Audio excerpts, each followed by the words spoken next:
Iran पर America और Israel के विध्वंसक हमलों ने मिडिल ईस्ट में भीषण जंग भड़का दी है। भयंकर बमबारी से ईरान के कई शहर दहल रहे हैं, जल जल कर इमारतें राख हो रही हैं, लाशों के ढेर लग रहे हैं, चारों तरफ चीख पुकार मची हुई है। ईरान को जिन मुस्लिम देशों से उम्मीद थी कि वो संकट की इस घड़ी में उसकी मदद करेंगे, लेकिन वो मदद करने के बजाय उसके साथ गद्दारी कर रहे हैं, जिससे अमेरिका और इजरायल को ताकत और मिल रही है। लेकिन इसी बीच जो खबर सामने आई है उसने सबको चौंका दिया है। दरअसल युद्ध के बीच ईरान ने एक बहुत बड़ा दावा किया है। ईरान ने कहा है कि उसके परमाणु साइट पर अमेरिका और इजरायल ने भीषण हमला किया है, जिसने युद्ध को और भड़का दिया है।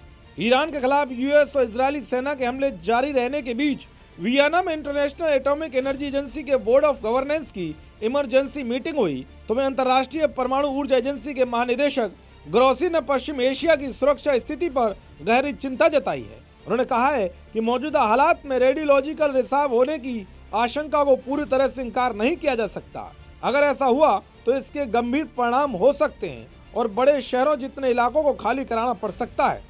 उधर ईरान ने बदले की कार्रवाई में इजरायल और खाड़ी क्षेत्र में मौजूद अमेरिकी सैन्य ठिकानों पर बड़े पैमाने पर मिसाइल और ड्रोन हमले शुरू कर दिए हैं।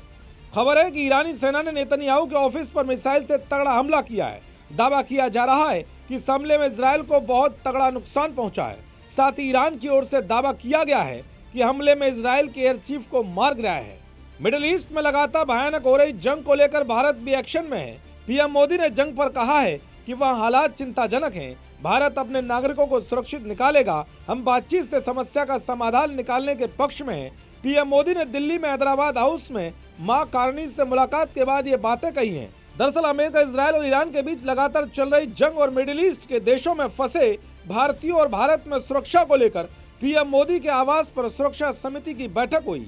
इसमें अमित शाह, राजनाथ सिंह, सीडीएस अनिल चौहान समेत कई बड़े अधिकारी मौजूद रहे। मीटिंग में वेस्ट एशिया में रहने वाले भारतीयों और वहां फंसे लोगों की सुरक्षा, हालात बिगड़ने पर उससे कैसे निपटा जाए, इस पर भी चर्चा हुई। फिलहाल वेस्ट एशिया का एयर स्पेस लगभग बंद है। ईरान में करीब 10,000 भारतीय नागरिक रहते हैं, पढ़ते और काम करते हैं, जबकि 40,000 से ज्यादा इजरायल में रहते हैं।